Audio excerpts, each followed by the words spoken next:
নমস্কার বন্ধুরা, আপনারা দেখছেন নেক্সট ডাব্লিউবিপি ইউটিউব চ্যানেল। আজকের ভিডিওতে আমরা জানাবো ডাব্লিউবিপি পুলিশ কনস্টেবলের সম্পূর্ণ প্রমোশন প্রসেস সম্বন্ধে। কনস্টেবল হিসেবে যোগদান করার পর কিভাবে ধাপে ধাপে উচ্চ পদে পৌঁছানো যায়, কত বছর লাগে এবং কোন কোন পদে প্রমোশন পাওয়া সম্ভব, সব কিছু সহজ ভাষায় আলোচনা করব, তাই ভিডিওটি শেষ পর্যন্ত দেখুন। প্রথমে একজন প্রার্থী কনস্টেবল হিসেবে পশ্চিমবঙ্গ পুলিশে যোগদান করেন। এরপর ভালো সার্ভিস রেকর্ড, বিভাগীয় পরীক্ষা এবং শূন্যপদের ভিত্তিতে প্রমোশন পাওয়ার সুযোগ আসে। প্রথম ধাপ অ্যাসিস্ট্যান্ট সাব ইন্সপেক্টর বা এএসআই। নির্দিষ্ট সময়ে চাকরি করার পর এবং প্রয়োজনীয় শর্ত পূরণ করলে একজন কনস্টেবল এএসআই পদে উন্নীত হতে পারে। দ্বিতীয় ধাপ এসআই বা সাব ইন্সপেক্টর। একজন এএসআই হিসাবে কাজ করার পর বিভাগীয় নিয়ম অনুযায়ী এসআই পদে প্রমোশনের সুযোগ থাকে। তৃতীয় ধাপ ইন্সপেক্টর। দীর্ঘ অভিজ্ঞতা, ভালো কর্মদক্ষতা এবং প্রমোশনাল প্রক্রিয়ায় সফলভাবে সম্পন্ন করলে ইন্সপেক্টর হওয়ার সুযোগ রয়েছে।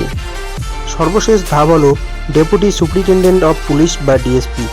খুব সীমিত সংখ্যক ক্ষেত্রে দীর্ঘদিনের সফল পরিষেবা, শূন্যপদ এবং সরকারি নিয়ম অনুযায়ী ইন্সপেক্টর থেকে ডিএসপি পদে উন্নীত হওয়ার সুযোগ থাকে।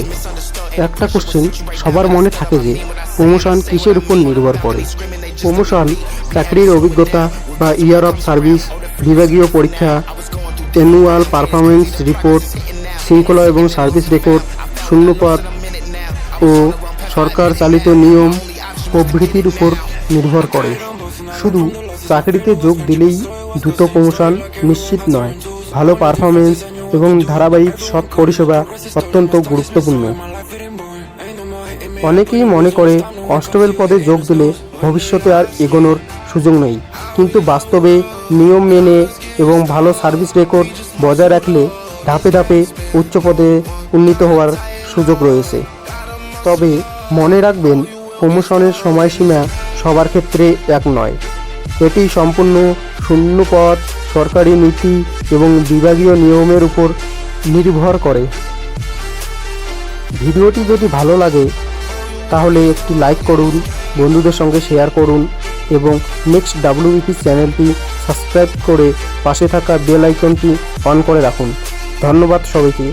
দেখা হবে পরবর্তী ভিডিওতে। জয় হিন্দ।